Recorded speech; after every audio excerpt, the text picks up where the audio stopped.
Welcome to Good Chat with Nidhi, where we sit down with interesting people and ask the questions we are all secretly thinking. Today, I'm chatting with Dr. Irene Kalra, gynecologist at CK Birla Hospital, Gurgaon, about the sex education we should have had.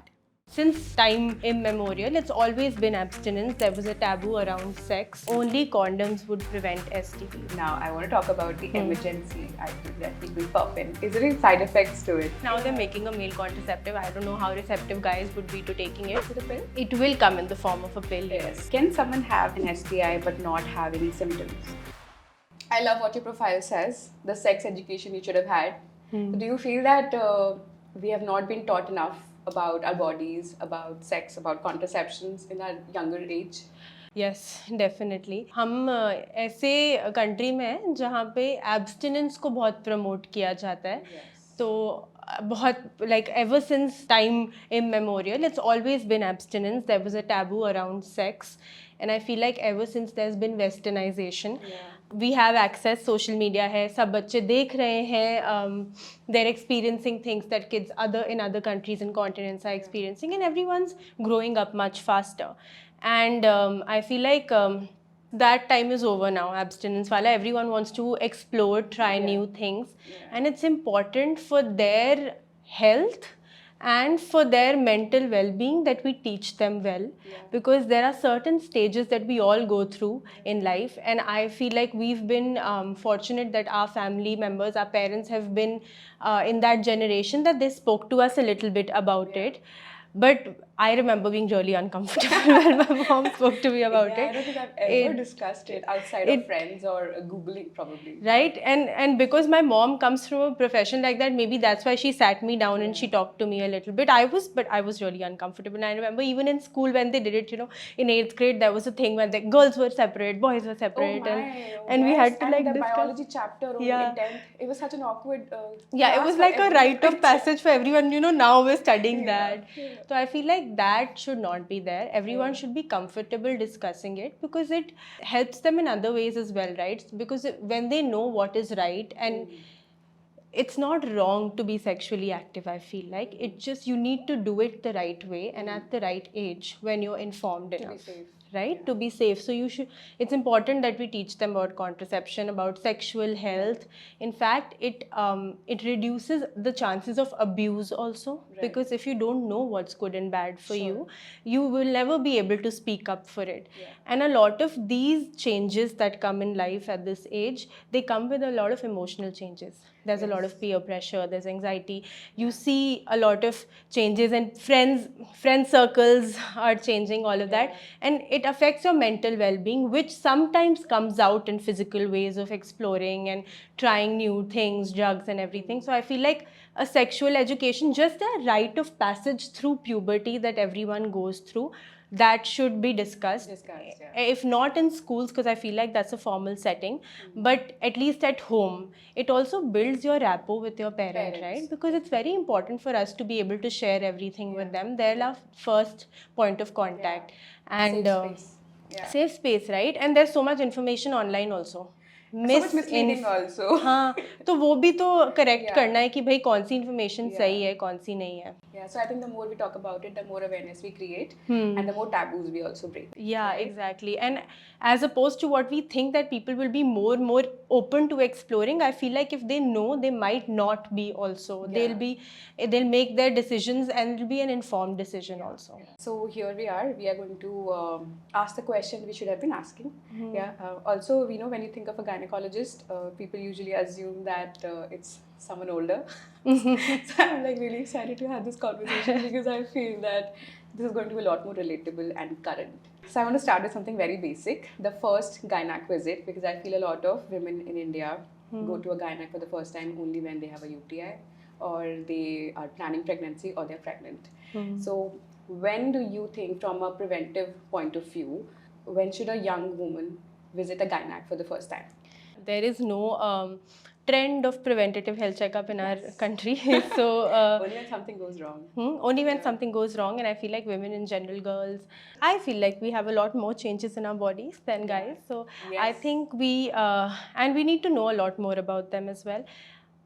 For me, I would say that Ideally, it should be around 13 to 15 years of age, or when you first get your periods. Periods, right. So when you first get your periods, it's just a general checkup, as opposed to what everyone thinks, that you'll do a pelvical exam or something. We don't do any of that. Sure. We just it's a chat. We check your vitals, height, weight, BMI. It's a discussion about menstrual hygiene, which is very important Yeah. at that stage. It's about HPV vaccination and other preventative health checkups that should be done. We'll check few hormonal tests if required. They will be done. And just a rapport building about what's more to expect now, and what is normal, what is not normal. Even in cycles, I feel like a lot of young girls, they come with their mothers, and they're worried about irregular cycles initially or something, and you have to tell them that a lot of times initial cycles are irregular, so we don't expect them to be dot on time in your initial years. So nothing is wrong. Huh? Nothing is wrong, but Yeah, nothing is wrong. Your hormonal axis, it takes some time to be formed. Yeah. So I think better है कि before the age of 15 एक बार मिल लो, because HPV vaccination is also recommended That is before also that. something I'll circle back on later. Yes. But do you feel that these days the periods are coming earlier than they used to in our time, at least? Yes, they are, definitely. I also got it much earlier than what my mom or my mom's sisters and all did. They got it late teenagers, I think 15, 16 or something. And I feel like all of my friends, we got it in 6th grade, 11 years or something. And which is fairly early. Nowadays I'm hearing 8, 9, yes. So if it's less than 8 years, it is too early. It's precocious also. But nowadays it's coming early because there's a lot of exposure. So your brain develops more the more it's exposed to information. Like, you remember, like in younger age, you have less information that's given to you, and suddenly you grow older class and there's more information feeded, and you're okay with it, right? So it's the same. Whatever you consume is what you think about, and it changes in your body. And also a lot of the food that we consume has a lot of preservatives and adulteration. Lot of the milk and everything we're having, that has hormones that are being given to animals. So all of that definitely impacts, and the lifestyle these days is not very good. I remember our parents, and they were working out a lot. They were cycling, they were playing outside, physical. Kids would go out and play in the evening. I remember being on the streets all Yeah, entire exactly. evening. I remember we used to play in the evening. Every day in the evening, it was some or the other stupid game, like kho-kho खेल रहे हैं, कुछ relay, no but screen time, no TV, we were all out. exactly. And we were not even eating outside too much, right? Yeah, No junk. And now, out of choice, but then yeah, it wasn't out of choice. Yeah, there was just one day that we could eat. But I feel like that sort of उसके बावजूद भी हमें जल्दी आ गए, but yeah, the lifestyle and what you eat also does matter. Dairy, I feel, is a culprit. Part of it, but a lot of it is the lifestyle, the fact that you're not working out a lot. The more and more fat that is being accumulated, it makes more and more hormones in the body as well. Your fatty tissue starts making estrogen as well. So yeah, so it's very important that the kids have to be active and be outside. Wow. So lifestyle, huh? Lifestyle, yes. So in the first visit, you said there's only conversation and maybe some checks, but there's no internal examination done. No internal examination. Not for anyone who's sexually active anyway. We do an internal examination, which is a pap smear, which is routinely done, but that's not up until 21 years of age. Before that, it's just a routine checkup, and you do a yearly few tests that are prescribed, and that's it. We'll circle back on pap smear also later. But for now, let's move on to periods. Yes. Right? Period pain is so normalized. I have heard my friends talk about it, that the first and second days are so bad, we don't even go to office, we can't move, it's that bad. So sometimes I understand that the body's threshold to bear pain is low, but what is normal pain and what needs to be investigated? Physiologically, periods are supposed to be slightly painful. Cramps, yes. So someone who's having fertile cycles, and by fertile cycles I mean ovulating. So ovulation is when your egg is being released by the ovary, which is essentially a fertile cycle. And PCOS, or people who don't have fertile cycles, they don't have ovulation. Now the cycles that you ovulate are supposed to be slightly painful. Can I pause for a second? You don't always ovulate? No. You don't This always. is new information to me. You don't always ovulate, which is one of the major reasons why people with PCOS have infertility, because the egg is not being released only. So, no, are we talking about PCOS patients here, or Generally, a also healthy you person? don't, healthy person also doesn't There's ovulate not always an egg 100% of released every cycle. not every cycle. This blew. Okay, I'm 35. Okay, this blew my mind. I didn't know this yet. Yeah, Oh my there God. is no absolute in medicine. Wow. But is that like an anomaly, or is that No, something it's not. It's natural just only? normal. Some cycles are ovulatory, some are not. Oh, wow. So people who are probably planning, I don't think this Yeah, information people is who are very. planning, we tell them this, that if you are planning, human fecundity is such that you don't have 100% chances of conceiving in the first cycle that you try. Like with animals, वो एक ही बारी में बहुत सारे बच्चे पैदा कर रहे हैं. So they're doing it frequently and एक ही बारी में बहुत सारे हो रहे हैं. But with humans, we keep trying and trying, and then one off chance we do get pregnant. So human fecundity is only about 20%. So nature has made it such ताकि हम इतना multiply ना कर. Yeah, that's actually important too. Right. So going back to period pains, what's not normal? So a normal period pain is something that you have on the first and second day of cycle, to an extent that when you're taking hot beverages, you're lying down, you're resting a little bit, and you're taking painkillers, and that's getting resolved with that. Okay. A pain that starts before your cycle starts, 2-3 days a week, or lasts during and after the cycle, or any pain that's even in the initial days but not getting relieved with pain medication, that is abnormal. That could be a sign that there is some underlying pathology, maybe endometriosis, fibroid, or something like that, which needs to be checked. But also, I think जो first 2 days का pain होता है हम सारे लोगों को, we choose to, because it is extremely painful and we want to rest and we don't want to work or whatever. I feel like it's okay if we take some painkillers. 2 times a day or even 3 times a day for the first few days of your cycle. When you have pain, if you take some painkiller, it's not going to harm you in any way.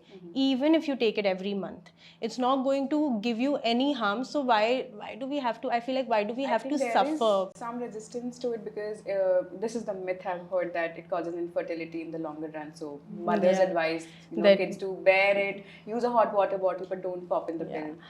Yeah, I also see that a lot in my OPD, because they say कि नहीं थोड़ा बहुत तो होता ही है, and I feel like वो थोड़ा बहुत भी क्यों करना है, because we are either we're going to school, we have work, there's kids who are playing, they're athletes and all, सब लोग को there you have to go on with your life, you can't make it stop. So I think painkillers are not bad. There is a lot of myth, like taboo around it, but use कर सकते हैं, I think. I want to talk about pads, tampons, and menstrual cup. How can one decide which is the best one for them? So I'll explain what it's all about. The cup is like a silicone device that you insert in your vagina, and it gets fixed inside and keeps collecting the menstrual blood. सबसे ज़्यादा capacity cup की होती है, but उसका disadvantage ये है कि जितनी बार आपको उसको निकालना है, you have to clean it. ठीक है, तो अगर आप घर पे नहीं हो, you're in a public place, you take it off and it gets a little messy also because there's all blood inside, it might spill over, and then you have to clean it again and then reinsert it. So that's a little cumbersome. But it's a good device because it's good for the environment as well. You can use it for multiple uses. It's not like you're discarding it after one use, which is the case with pads. It doesn't really increase a lot of chances of infection if you're using it the right way. And the right way is that every time you insert it, apne bhi haath dho, cup ko bhi dho, and between uses, you have to sterilize it. So you boil it in water, you sterilize it so that you get rid of all the organisms. And how are we cleaning it? With just plain water? Plain water, normal temperature water and soap is fine, and then you dry it off. Okay, but between uses you have to sterilize it with. Really tough in public. How do you find soap and water, clean water? Clean water, exactly. So in public it's difficult, but a lot of people I know are used to it and like they carry this stuff. But I'm not one to carry a big bag. Are there any wipes available in the market by any chance? You can use wipes, but nothing beats water. Right, sure. Then tampon. Tampon is like a absorbent device that you insert. उसमें भी with both these things you need to have a certain level of expertise. You have to know how to insert it. A lot of people are not Learning curve. comfortable doing that. So there's a learning curve. With tampons also it absorbs, but you have to make sure, because it's a foreign body and it's an absorbent material, it can increase chances of infection, especially for people who just forget that they've put it. A lot of times you don't change it frequently enough, तो उससे vaginal infection, staph aureus infection, उसका chance बढ़ जाता है. तो you have to keep changing every 4 to 6 hours. हाँ. Depending on the flow. Depending on the flow. And I would recommend कि when you have high flow days is the day you use the higher flow tampon. But on low flow days use the smaller one. Don't use the big, different sizes, because if you put the big one, you know it will last longer, but it will increase your chances of infection. And it's a dry substance, so when we insert, you have micro cuts in your vagina. तो उससे भी infection का chance बढ़ता है. So I know two kinds. There's one with the plastic applicator. That should not create as many micro tears, I feel, as the actual one that you just but insert without it. Which doesn't have the applicator can create micro tears. This is also new information. Interesting. And then the pads. Pads, we are two types. The disposable ones that we've been using all our life, and then there are these period panties that you can keep washing. The panties are also good. They have good absorbent capacity, but then you have to clean it, you have to wash off the blood, you have to dry it, preferably in the sun. With pads, you just use it and throw it off. It's not bad for environment, but it's convenient. Very convenient. It's very convenient because you can just throw it off anywhere. It's easy to carry. But for people who are really active physically, who let's say have swim classes or they play sports, so what is most comfortable for active people? Tampon is most, For swimming also? For swimming also. So tampon can be, you can swim with it on. Nothing comes out? No, nothing comes out. With a cup? With a cup also you can, but it might be a little difficult. थोड़ा बहुत loose हो गया अगर किया तो suction. Understood. Can we talk about toxic shock syndrome? So toxic shock syndrome is caused by this bacteria. It's called Staph aureus. So this bacteria is usually available everywhere in the environment. It's on our body also. Yeah, it's just available. So it exists normally, but it doesn't affect us till it enters parts of our bodies. So majorly it's seen that with tampon use, like we discussed, that when you insert a dry tampon, there are micro cuts, and if you keep it in for longer, there's this moist and damp environment. It's oxygen rich, it's warm, so bacteria grows really fast. And if this Staph aureus grows really fast and goes through those cuts into your bloodstream, it can cause this syndrome. Now, this presents as fever, vomiting, rash. Even in severe cases, you might have muscle aches and cramps. It's important that you identify it really fast. But it's not very, very common if you use these practices. Ki before inserting, you wash your hands every time before you insert a tampon. Change it after every 4 to 6 hours, even if it is not fully soaked. So even if it's not fully soaked, you should just keep changing it. And generally down there also, don't make sure that you keep it too clean, and you need some good bacteria down there as well. We'll talk about that. We'll talk about that. I know women who use certain kind of pills to delay their periods because there's travel plan coming up or special plans coming up. So are these pills safe to take? मतलब one-off chance if you want to take it to delay if there's a very important event, if you have some exam coming up, if a lot of people do it for travel plans and weddings and everything. And what if I'm an athlete and I have a really big tournament or championship coming up? So sometimes is okay. The drawback is that because it's hormone and we're taking it for certain period of time, it may lead to some kind of breakthrough bleeding or irregular bleeding. See, we can control our period cycles to an extent, but not too much. So nature eventually. So you can't you can't keep taking it again and again because then it will mess up your hormonal milieu inside. But you can take it sometimes, and there are two ways of doing it also. There are two types that we give. There's one just progesterone, and one is a combination of estrogen and progesterone. And you also have to know before wanting to delay, you can't just be like, oh, I want to delay the next Right. few days. You have to sort of plan it. Can you do self-medication, or you should No. visit a gynac for it? It's better to visit a gynecologist, and I would say one cycle before, if you're planning, then we have multiple options to give you. Okay. And then you can choose, okay, this is the dose of hormone, I want low dose, I want high dose. Or at least a few days before, because if you start doing it really close to your actual period date, it might not work also, because the hormone cycle is already going on. तो हम उसको बहुत ज़्यादा नहीं कर पाएंगे influence. तो So pre-plan, visit a gynac. yes. Like, do And it right. yeah, and do it right, and it's not something that you can do multiple times. So how often is too often? Like how basically how? I don't think I can put a number to it. I feel like it's how important it is for you Sure. to delay it at that point. And I feel like if you do consult your gynecologist, there will be options available which might with which you might not get if you Less don't want to cons. get periods. Yeah, if you don't want to have periods, like I have a lot of patients who are athletes and they're like, we don't want to have periods. We want them to be stopped for some time till we have something. So there are ways to do that also, and that is also not harmful. Okay, so if it's that kind of profession that you have to do it quickly, I think we can plan it better. But always after a consultation. It's always better after a consultation. I just find it very uncomfortable to chedo nature. Like I don't want to disrupt anything. Yeah. Let nature. take And I its feel like course. we're so used to that whole cyclicity of getting a periods and Yeah, not getting a yeah. period. कुछ भी थोड़ा बहुत ऊपर नीचे होता है ना, Yeah. I get very stressed generally. Yeah, but I can assume if it's very important. Important, like, I it's think, professionally important, yeah, then and I feel like there's no harm in it also. ठीक है, it's just as a far way as of the body is safe and like yeah, health exactly, is fine. exactly. Let's talk contraception. I feel most people know either very little or just the bad parts, especially for women. So, what are some contraceptive options women should know? So contraceptive options essentially are divided into two categories. Since our cycles are hormonally mediated, majorly the ones that we have are hormone medications.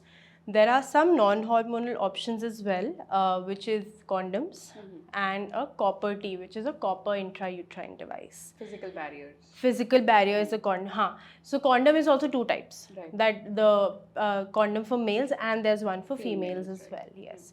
So, but the condom is really good because that's the only thing that protects against STDs. And has least cons also. But the failure rate is pretty big. Because in our language, when we study contraceptives, how do we decide what's the efficacy, how good they are? There's a term that we use, it's called Pearl Index. Okay. So Pearl Index basically assesses that if 100 women are using a contraceptive method over 12 months or a year, how many are likely to get pregnant with that contraceptive method. So the Pearl Index comes by the perfect use and typical use. Now the typical use is what we follow because humans have some room for error. तो perfect use नहीं हो पाता है हमसे.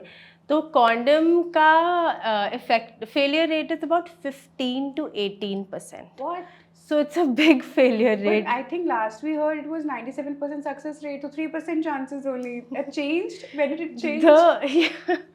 So it's just the way you market it. I think it's a really good way to protect against STDs. I recommend it to all people who are in a situationship or have multiple partners. Either female or male condoms. Yeah, either. Just easier to use the male one.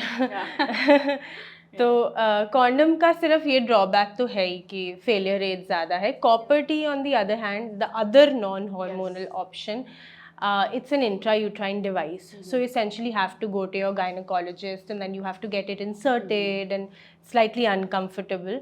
But that essentially just changes the internal environment and it makes it unfavorable so that the egg can implant also.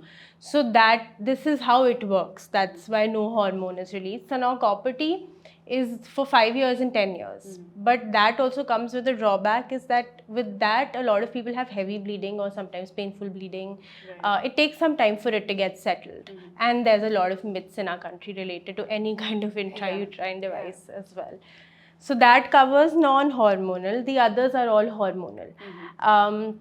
The good thing about hormonal methods is because they are targeting our hormonal cycle, they are very effective. उसमें भी you have combined pills जिसे हम birth control pill कहते हैं, तो वो daily pill होती है. You have to take it every day for 21 days. You take a gap of 7 days and then again you start a new pack. तो in that case, if you're taking it the right way, तो आप चाहे pill free period में भी if you have intercourse unprotected sex, you are safe. Okay. This is about, I would say typical use is about 7% failure rate only, but better than much condoms. better. And if you're using it the right way, if you're taking the pill at the right time, it's only about 1% failure rate. So it's really good. And but there's a lot of taboo around it. There's infertility, weight gain, some of the cons that are talked about. Is there any truth to it, or are these like just myths?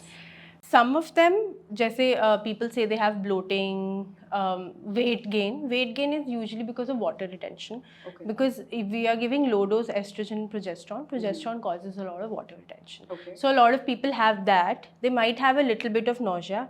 But infertility बिल्कुल नहीं होता है because essentially what it's doing is it's preserving your eggs.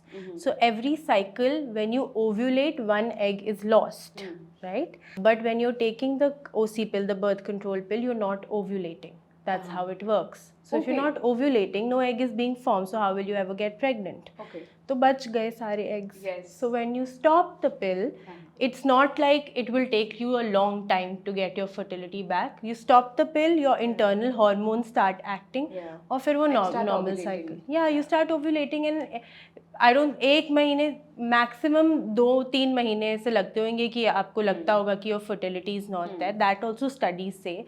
But I've seen that the moment people stop, they conceive within the next 1 or 2 months. Oh, it's that quick. Yeah, it's that quick. Little information that I have.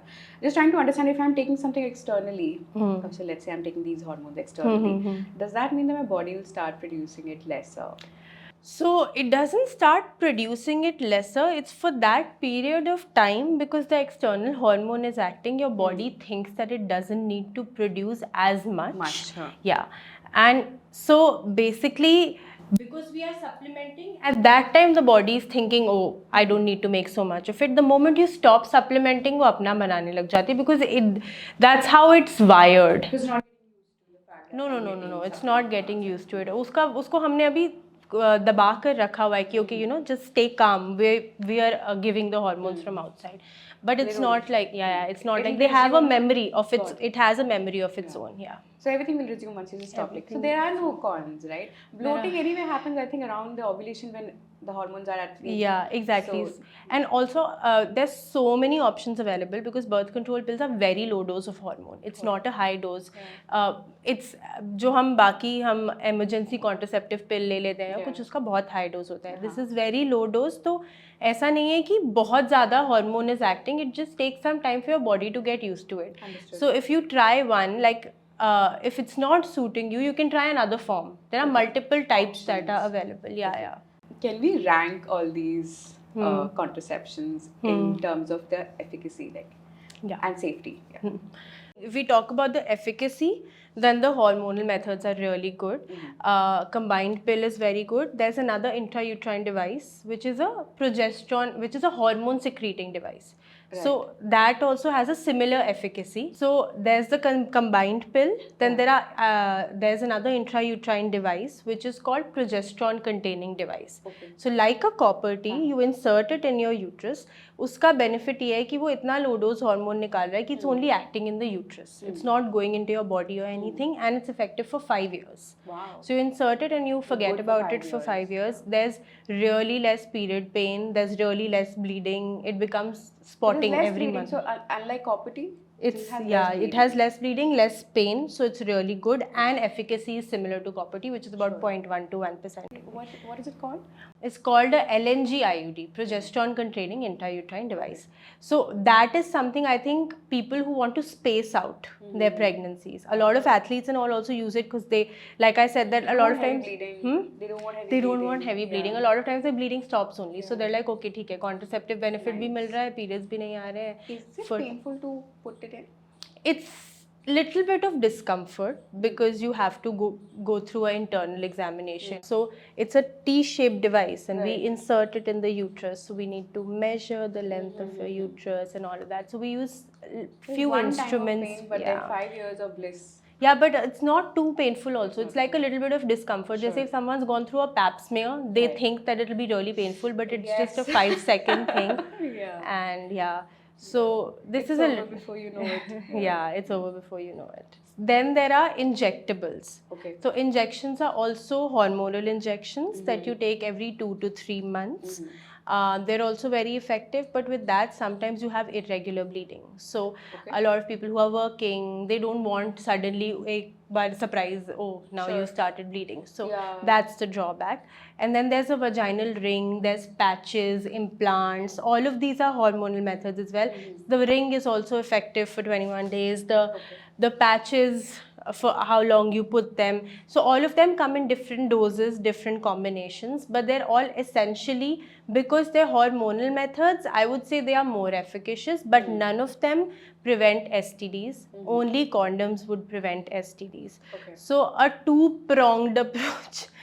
You use something that gives you 100% protection for contraceptive benefit, and something that protects against STDs. You should use both. What do you want to tell women whose partner doesn't want to wear a condom and puts the entire pressure of contraception on her? But my friends are so mad at, like, generally, like, why do I have to take care? Why do I have to take care? Now they're making a male contraceptive. I don't know how receptive guys would be to taking it, but What is it? A pill? it will come in the form of a pill. Yes. That's highly unlikely. I don't think they will take it, because there will again be a taboo ki it will interfere with libido and all that. Oh my god. But what do you want to say to those women? So I think वैसे भी हमारी health हमारी हाथ में है. I don't want to put it in the hands of another person. तो for contraceptive benefit, I would say take the birth control pill. It's a very good form of contraception, so you're 100% sure कि वो तो नहीं हो रहा है. For STDs, you better convince your man. I mean, either you do a STD panel for that person if it's a new partner. Generally, also you should keep getting yourself tested. But awesome. So we did rank them. Now I want to talk about the emergency items that people pop in. Is there any side effects to it? हाँ, emergency pill जो होता है, उसका जो dose of hormone होता है वो बहुत high होता है. How does it work?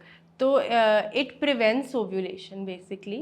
हाँ, तो but अगर ovulation हो चुका है, तो फिर वो कुछ नहीं कर पाएगी. Taking it also. हाँ, there's a strategy to taking it, and you have to also understand that it's not going to be 100% effective. Okay. तो if you have had unprotected intercourse, oopsie moment हो गया है, तो they say that you should take it within 72 hours. But 12 घंटे के अंदर अंदर अगर लो तो efficacy better होती है. जितना time बढ़ता जाता है, the efficacy goes down. And people with high BMI, it's less efficacious in them also. So they have to think about whether they need to take a higher dose or a double dose or something. दूसरी चीज़ ये है कि क्योंकि ovulation prevent कर रहा है, अगर आपका ovulation हो चुका है, egg is already been ruptured or is in the process, and the sperm is already available in the reproductive tract, you might get pregnant. Okay. It can't stop that. It can't stop that. तो and because इतना high dose of hormone है, तो उसके बाद बहुत सारे लोगों को irregular bleeding भी होती है. जैसे I have my friends who take it, they call me and they say, oh, I have suddenly this cycle, पहले पीरियड हुए, फिर अभी फिर से बीच में हो गए. तो then a very significant history is something that I ask, did you take an emergency contraceptive pill? And then it's usually yes. And then I tell them कि इतना high hormone जब लेते हैं तो एक पॉइंट आता है when your body is withdrawn, when you withdraw Yeah. the hormone also, तो उसका रिएक्शन नहीं होता है Got that you might have irregular bleeding or Got it. painful bleeding or something, so your actual period date might change Okay. because of that. तो अगर हमें next month period आ गए, ज़रूरी नहीं है कि हम प्रेग्नेंट नहीं हैं. अगर हमें पहले आ गए, बाद में आ गए, तो भी ज़रूरी नहीं है. तो आई वुड से कि अगर लिया भी है तो it's advisable to just do a urine pregnancy test after some time, generally also, just to make sure. Because even if you have bleeding, we cannot say for sure that you're not pregnant. Because pregnancy में भी initial months में थोड़ी बहुत bleeding हो जाती है. So you might miss it, and you might miss maybe like a ectopic pregnancy, a pregnancy that's not in the uterus, it's in the tube or something. That's bad for the health. That's fatal for the health. हाँ, तो वो तो बिल्कुल भी नहीं ignore कर सकते. That is why take a precautionary test. Take a precautionary test and try कि emergency contraception only for oopsie moments, not as a general contraceptive method. This Because also want to circle back on how often is too often. I don't think I am not a person who recommends it a lot. Right. I would it sounds say horrible because it's disrupting the next cycle yeah. also. And it's not even giving you 100% surety. I feel like if you really want to be in control of your life and you don't want any kind of loopholes, so you try and do something that is going to be really effective. And we all have mistakes, we make mistakes, and for those situations we have these things. How many days after taking the contraceptive pill should one take the test? जैसे नहीं too early ले लिया तो पता नहीं चला. हाँ, मतलब जो आपकी next period date है उसके आसपास, even if you have had bleeding. This entire contraception discussion brings me to STDs, STIs, sexual health. Yeah, I think there's a lot of embarrassment, fear around it, and the more we discuss it, the more people know how to prevent infections. So, can you simply explain what is STD and what's an STI? It's just an infection that is transmitted sexually. Yeah. So there are some bacteria, viruses that are available that exist generally, and then there are some that you only get through your partner or sexually, either through intercourse or oral sex.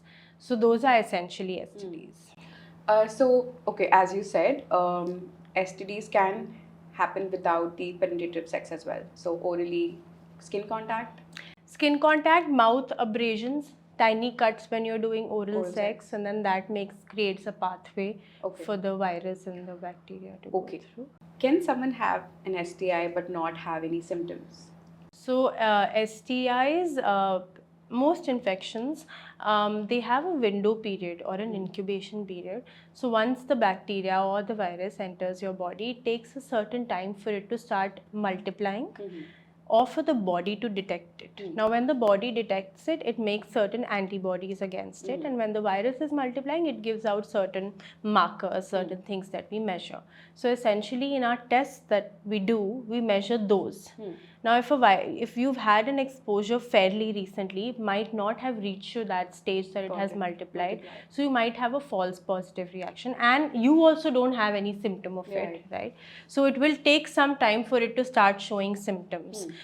Some of them, the STDs, some of them don't essentially show up as symptoms down there in the genitalia. You won't have a rash or an ulcer or something. It might be affecting your entire system, like a hepatitis will affect your liver, or HIV would start affecting other parts of the body. So you could have it, but it would show up much later. Many years later. Is it possible to be a carrier and not show up at all? Yes, yes. Only when you do a test, it could show up. So what tests? So we recommend to do all viral markers, the frequently found ones that we do, which is hepatitis B, C, HIV. There's a test for syphilis, which is VDRL or RPR. Then a general gynae examination, a pap smear to check for HPV virus near your cervix or in that area. Are we talking about STD panel separately and pap smear separately? Yeah. So STD panel is the panel of blood tests, which essentially even males should be doing, but pap smear is specific to us that we can even check human papilloma virus and presence of that. Yes. Okay. So, and what is the frequency of these tests? So yearly करना चाहिए हर किसी को. If you're sexually active. If you are sexually active, you do it yearly. If you have multiple partners, you can do it more frequently. Sure. For some people, if they are in a stable monogamous relationship, you do it right, like after you decide to have unprotected intercourse, then you do it right after that, the panel, and then you have to be sure that your partner is also monogamous. Then you don't have to repeat it every year, because you would just How can you be getting sure? in this time and age, I One can't can really say. Yeah. Yeah. तो और अगर exposure हुआ है, जैसे not just sexual exposure, a lot of times it's needles and other stuff Right. as well. तो even if you're doing it right after that, you should repeat it after 3 to 6 months, because of the window period of the virus. Right. It'll take time to multiply. It will take time to multiply. Right. So if you've had like a recent encounter and you're like not sure that this person Yeah. was the right kind of person, then you do it right now, and then you repeat again after 3 to 6 months. That's what I was going to ask. You know, in today's dating culture, a lot of times intimacy happens before deeper conversations leading to sexual health. So a lot of times it's perceived unromantic, right? So how to navigate that situation to make sure that you're safe? Always keep condoms on you. I think, because whether this the kind of hookup and situationship culture that we have, I think ठीक है, not a lot of people are okay with opening up. They just want a physical intimacy. तो ठीक है, करो, but safe तरीके से करो. Use For contraception, physical barrier. हाँ. So why, that's what I was saying, both physical barrier, because you don't know where that person has been, and 100% contraceptive For method yourself. that you take for yourself as well. But I also understand that a lot of time people are like, oh, I'll have sex one off time, why do I have to pop a pill every day? You have to You make have a for choice. yourself. You have to make a choice for yourself. So, Yes. and with condoms, 100% make sure that you No don't STD. transmit anything. Lovely. Very effective. Yeah, so highly recommend using condoms. Yes. Ladies. I know it takes away from the sexual pleasure, but yeah, But can't help the it. after effects, you know, are much Yeah, worse. So, much worse. So, want to circle back on HPV. Still feel that less information out there. A lot of women I know haven't gotten their injections yet. I don't know why. I think I know why, because a lot of women go to the gynacs very late in life. Yes. So also they miss the perfect They- window. the- But I keep telling my nieces and nephews. Nephews also, by the way. So what is HPV? Let's talk about that. Yes. So HPV is human papilloma virus, which is जो कि cervical cancer cause करता है. अब बहुत different type के ये viruses हैं. There are different sub type 6, 11, 18. There is multiple numbers that we have given to it. It just makes it harder for us to learn it for exams. Sure, yeah, my God. But yeah, there are multiple types that can cause cervical cancer, and cervical cancer is cancer of mouth of uterus. तो आपका जो बच्चेदानी है, उसका जो mouth है, that opens up when you give birth, that is called the cervix. उसके cancer को cervical cancer बोलते हैं. Now the beauty of this cancer is, yes, the beauty part is that you can detect it very early. Nice. And before it becomes a cancer, you can detect it, and then you get rid of it and you never have it again. Okay. And that's the only cancer that has a vaccine. So you can prevent it from Right. happening. तो जो HPV vaccine है, cervical cancer vaccine है, that is a vaccine against this virus.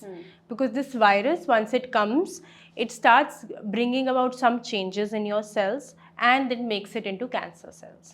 Okay.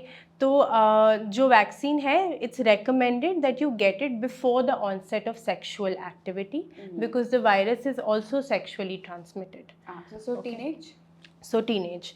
So ideally before 15 years of age, all girls should get it. Nowadays it's recommended for guys as well, because HPV also causes mouth cancer, anal cancer, anal warts, penile cancer. So, and those STDs as well, जो HPV से sexually transmitted infection हो रहा है. तो to safeguard against those also, it's important to get it. And if your child gets it before 15, they only require 2 doses of it. 1 dose and then another after 6 months. Yeah. And if you get it after that, which we can, even women up until the age of 27 years and then 45 years can get the vaccine. उनको लेकिन 3 dose लगेंगे. So 0 dose and then after 2 months and then 6 months of the first dose. So you require 3 doses. I recently, a lot of advisory that keeps changing from the government. So I ended up having 2 shots. Like, till my time, it was only 2 shots. Now I'm not even. And then again, it changed to 3 after. And I was like, I don't know if I am covered or not. You are covered because if you get it really early, then you cover those viruses, because in early age you have more HPV around you because you are sexually active, you are exploring and everything. जब बाद में लगता है तो थोड़ी efficacy भी कम हो जाती है, और अगर पहले लग चुका है तो आ गई है. And I only got it when Yuan was born, right? So now it's late in life. Now thing is, but advisory said 2. So I went for my 3rd vaccination. The doctor said that only 2. The new advisory is 2. Okay. Now I'm saying, if I want to make sure now, do I need to? Is the old one redundant? Do I need to repeat? No, you don't have to repeat it. There's also no way to check. But even if you have gotten the vaccine, it doesn't take away from the fact that you have to do a pap smear. Okay. So pap smear will anyway detect HPV virus as well, because in pap smear we do HPV co-testing. Okay. So even if you have gotten the vaccine and you feel like it's sure. I don't think you need to repeat it, क्योंकि हो गया 2 dose जो होना था. Repeat करना होगा तो पूरा schedule, because if there's a gap of more than a year, you can't even repeat it. I have to have the full thing. Yeah. Actually, I got one before getting pregnant, so then Oh, I had that's to stop, why. and then I got 2 more, and then I was like, oh, so you had a break. I had 3 shots, so but it was for the after. break, yeah. So that's what we recommend. We say that अगर 1 साल से ज़्यादा break हो गया तो पूरे ही तीनों लेने yeah. होंगे. But you are in a monogamous relationship. You're going to get your pap smears. I don't think you I have. should just get my pap smears though. Yeah, you should How get often that. should you get pap smears? So pap smear, you should get it every 3 years or every 5 years. Okay. Conventional pap smear we do every 3 years. And if we're doing co-testing of HPV virus, that's okay if you do it every 5 years as well. You start pap smear about 21, 22 years of age. You don't have to start before that. And if you are vaccinated, then definitely जो हमारा frequency है ये 3-5 years है. If you've not been vaccinated, then you have to do it more frequently as well. And the vaccine also, there are different types of the vaccine. So because like I told you, there's multiple subtypes. There's one vaccine which is just against 2 subtypes, which are the high risk ones. Then there's one which is against 4 high risk subtypes, and then there's one against 9. So 9, हाँ, तो वो 9 वाली जो है वो बहुत बड़ा coverage दे रहा है with lots of different. Why would anyone go for smaller coverage? Because it's expensive. So okay. Actually, I wanted to circle back on the cost also. It's from what I know, it's 10,000 rupees a shot. Yeah, around that a shot. हाँ, मतलब 8 strains one? Is it the 9 strains one is the one that's about 8 to 9K. तो वो एक dose भी लोगों को लगता है कि. And then there's a lot of myths about the vaccine as well, that it's not also good. Also wanted to ask, is it available in the government hospitals, because it should be approachable? It is now. They are trying to. But ever since when I was in residency, I did not see it, and I just finished residency. But it should be, because it's so expensive. It should be available for everyone. It should be. It is being available. In fact, now they're trying to put it in the national immunization schedule. Right. So your pediatrician will tell you about your kids and your son also, your daughter, son, everyone. Nice. Because otherwise gynecologist को ही पता होता है, क्योंकि I know most of my friends didn't get it because their moms never knew about it. Yeah. But contraception also is what is available in the government hospitals? सब चीज़. Everything. Everything. Wow. And in fact, birth control pills are available free of cost. There are 2 types. One is for $2 a patta, and one is free. Yes. And condoms are free. Condoms are free? Yeah. Wow. But something is being done right. Injectables are also free. Yeah. Let's move on to vaginal discharge. I think that's something every woman experiences, but they don't really know what kind of discharge and what. Like, does it depend on the cycle, your monthly cycle? Yes. So some discharge in the vagina is a normal thing. I want to emphasize that because हम लोग को थोड़ा normal discharge भी abnormal लगता है. It is an opening of your body. If you notice, all your openings are slightly lubricated, your nose, your mouth, everything. Sure. Because it's an opening, you know that it needs some kind of good bacteria, a certain pH, so it can protect you. Yeah. Okay. So your vagina has certain good bacteria which is called lactobacilli. Because of that bacteria, because it produces some acid, your pH is low. So Right. vaginal pH is acidic. And it has certain glands that are producing some kind of lubrication down there as well. Now those glands in that lubrication increases or reduces based on your time of cycle and based on whether you are turned on, having intercourse, all of that. A whitish, clear, slightly off-white mucoid discharge is normal. If it is not clumpy, itchy, so smelly or copious that you're soiling your clothes and you're always wet down there, then that means it's normal. And in fact, when we are asking people, a lot of patients, when they come to us preconceptionally and they want to know what our fertile period is, so your mucus becomes slightly stringy when you are ovulating at that day. So you have like a stringy mucoid type of discharge on that day. So we know, okay, this cycle is fertile. This is the most probable day that I'm ovulating. So I have to have intercourse on these days. So that is normal. It's just not only it's healthy, it's also like a sign. Yeah, it's a sign. It's a sign that you are healthy You're as healthy, well. yeah. Yes. So it's basically self-cleaning mechanism that vagina has. Awesome. And but then what are the signs when you should know that, oh, it's time to get checked? So signs, if you have any vaginal itching, whether it's outside on the lips, whether it is inside, any discharge that is different in color, greenish hair, yellowish hair, clumps hair, like some people say there's curdy or cheesy discharge that I have. And some people have like intense itching inside but no like clumpy discharge. That is also a sign of infection. And foul smell. Even watery discharge that is excessive might be a sign of infection. So foul smell and copious excessive discharge, all of those are signs you should get checked. In fact, get checked and then take medication, because the characteristics that I explained, they all mean different type of infection, different type of organism.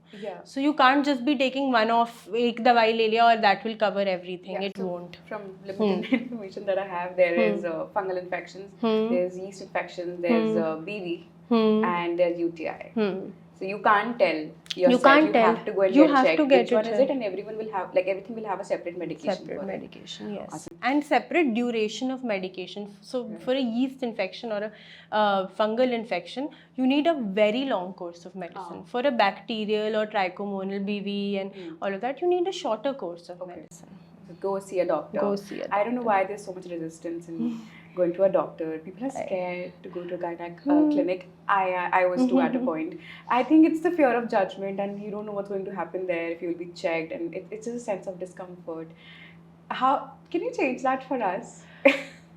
I think, yes, I would want everyone to know this, that your gynecologist is like really the most safe place. That chamber is the safest place where you can just talk about anything. And no judgment. We're around female parts all day. We're discussing all sorts of things related to it. And हम लोग को कोई भी चीज़ abnormal नहीं लगती है. हम लोग को ऐसा नहीं लगता है कि आप कोई भी ऐसे क्वेश्चन पूछो कि whether it is about sexual health, whether it is something related to your partner, anything that's affecting you emotionally. Because a lot of times when we're distressed with our bodies or our physical health, it comes out as an emotion as well. And because you're in that vulnerable state and you know after a point you may have to get undressed, we try that we don't make you feel uncomfortable. And we're very okay with all of this. We're very okay with it. We're okay shoving our fingers up vaginas. We're okay looking at all kinds of them. It's not so much what you are thinking is going on in our head is not really going on. It's all in your head. It's all in your head, and we're just here to help. And we really like to be there. I feel like with some of my patients who are similar to me in age or something, I've become really good friends with them because they could talk to me about a lot of things they couldn't talk to their family members about.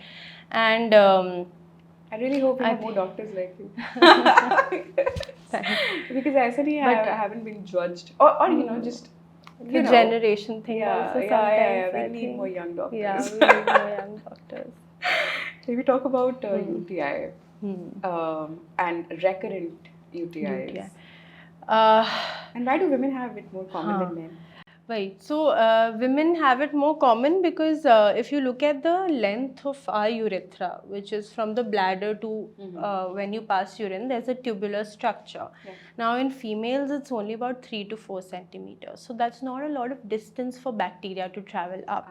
Whereas in males, it's very long. Right. तो उनको तो होता ही नहीं है. Wow. दूसरी चीज़ ये कि blessed. Yeah. Everything is close proximity to each other, like you have your urethra, you have your vagina, you have your anus, anal opening as well. So now your gut has certain good bacteria that is required for your health, but sometimes that bacteria can migrate up to the bladder as well. तो एक वो भी reason हो सकता है. और in women, based on the age you're at, a lot of post-menopausal females have UTI because hormones down there, estrogen kam ho gaya hai, your good bacteria is gone, estrogen is gone, so that also makes it prone to infection. So female generally may have it more because of this reason. But otherwise also recurrent UTI इसलिए भी होता है because we're all working, so we're using a lot of public washrooms, right? We don't... I know that we do very uncomfortable squat and everything, but kabhi touch only bhi reason I do ho squats and exercises is to train my train, muscles yeah, for exactly. it. Yeah. तो वो जो weird squat है वो Does that help? Does it prevent? It does prevent a little bit, but then nowadays they have stand and pee devices that you can use. It's important to anemic people who have low hemoglobin are also prone for UTIs because certain bacteria grows more when you have low hemoglobin. People who very frequently clean themselves down there and they get rid of the good flora, they also have it frequently. And if you drink less water, and I feel like this is a common thing for all girls, we have men in our lives telling us to drink more and more water all the time. So what are your thoughts on intimate wipes and vaginal washes, douching? I don't recommend. I know that there's a lot of obsession nowadays with like keeping yourself clean down there. There's perfume, like a flower, like perfumed washes and beauty products that you apply down there. Oh, the marketing. Exactly. So now I have a lot of patients coming up with skin conditions down there because they're using these chronically they're using these products, which are affecting the vaginal health. जो pH है वो भी alkaline हो जा रहा है because you need acidic pH, you need the lactobacilli to grow. So once the pH gets off, you know that bacteria and fungus both can grow. So chronic fungal infection, chronic bacterial infection, dryness, perpetual dryness down there, skin conditions, that has increased a lot because of these products. And your vagina is self-cleaning. It's good to just clean it with water. If you want to clean outside, you use soap, but inside water is good. Every time you go to the washroom, please clean yourself down there, wipe. And when you wipe from front to back, because वो back वाला bacteria फिर front आ जाता है और UTI cause करता है. तो वो सब नहीं use करना चाहिए. Another thing that people don't do is after intercourse they should pee. Does that help? It does help. Because there's this term in our books also, it's called honeymoon cystitis. Cystitis is inflammation of bladder. So when you have intercourse for the first time after a long time, or if it's a new partner, what is normal for their body, the bacteria that's normal for them is not normal for you, is foreign for you. So when you have intercourse through sex and semen and everything, you have some bacteria near your urethra also. So if you immediately pee after sex, you flush out all of that bacteria and you reduce your chances of UTI after intercourse. A lot of people have that. They come ki, oh, I had intercourse with a new person and now I'm feeling burning or whatever. Technical question now. If you don't have anything in the bladder to flush out, does plain water work good as well? Yeah, it does work. Just clean yourself. Just clean yourself. Just clean yourself. But just a quick question. I know you can go to a gynec and get checked and get that medication. But if you're getting recurrent UTIs, how to just make sure that your pH is Don't use Products, douches. yeah. Have lots and lots of fluids. Just taking probiotic also helps. Yes, that's what I was getting at. Yeah, you should take probiotic. Probiotic also increases good bacteria down there, so you should use probiotic. And please, no chemical peeling products also down there. People use chemical peeling. Yeah, they use those chemical. I don't know what it's called, but yeah, bleach or something like that, and they remove the hair, right? वो भी बहुत, it's like an irritant over there, so that can also cause. Quick answers only. Yeah. Is period sex safe medically? It is safe medically if done with a condom, because during periods your cervix, your vagina, everything is open to let the period blood out, so it's easier. Your pH is different because blood pH and vaginal pH is different, so you might have an increased chance of infection, so you use a condom and then do it. And for the guy also, it must be risky only, I'm assuming. STDs. Yeah, If make them you wear are condom one way or the other. one way or the other, basically. Is pain during sex normal? No. No. Pain during sex is Never. definitely not normal. No, it is an impending sign of something Needs that to be checked. Needs to be Right. checked, yes. If you're experiencing painful sex, then you should see a doctor right away. Something is off. You should see a doctor right away. There could be multiple reasons, but whether how sinister it is, whether because endometriosis can also lead to painful sex, some kind of anatomical problem down there could lead to painful sex, some chronic skin condition, yes, everything. Yeah. Is bleeding first time the proof of virginity? Is bleeding First time? No. No? No. No. Can lack of lubrication cause pain and micro tears? Yes, definitely it can. A lot of times, if you're not stimulated enough or because of infection or whatever reason, if you're not lubricated well enough, first of all, it's painful, and because of the pain, there are micro tears and everything. So a good water-based lubricant is something that you should use. Can you actually lose a tampon inside your body?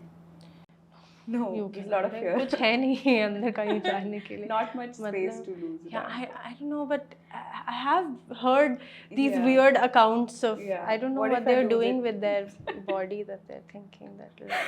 Cranberry juice for UTI, is it helpful? Although the vagina is really deep, so you might not be able to feel the thread, तो तुम्हें लगे कि गुम हो जाए. Yeah. If you can't find the thread, go to gynecologist will find it. Will find it. Yes. Cranberry juice for UTIs, is it helpful? Yes, it does help. It helps. Okay. Little bit. One test every sexual active woman should know about. Pap smear. Pap smear. Pap smear. Once a year? Once a year or every 3 years Every is also 3 okay. years. Get yourself vaccinated. Sure. Oh, this is interesting. What is one myth about women's body you wish Instagram stops spreading lies about? I think this only the obsession about vaginal beautification and smelling like a flower. Smelling like a flower and just what it looks like down there also. Let it be. Let it be. I am a cosmetic gynecologist also, but like I'll fix it for you. But I feel like the obsession now has become too much. Yeah. Oh, I think we have done this before, but let's do it again. So one sentence for every woman who is scared of going to a gynecologist. Literally, like I think of it as a conversation with your friend, like over coffee. We don't judge. I think just get rid of that apprehension, because a lot of us are focused on ourselves, our careers, our lives, and we have these big goals and we neglect our bodies in the process. And I don't think that there's a better person who is equipped to tell you a lot about your body as well without judging you at all. There is no judgment there. In fact, there might be times where we might ask you a lot of questions that might make you feel uncomfortable, but for us it will be very routine. So, yeah. Go see a gynecologist. Don't be scared. And that wraps it up. Thank you so much. Thank you.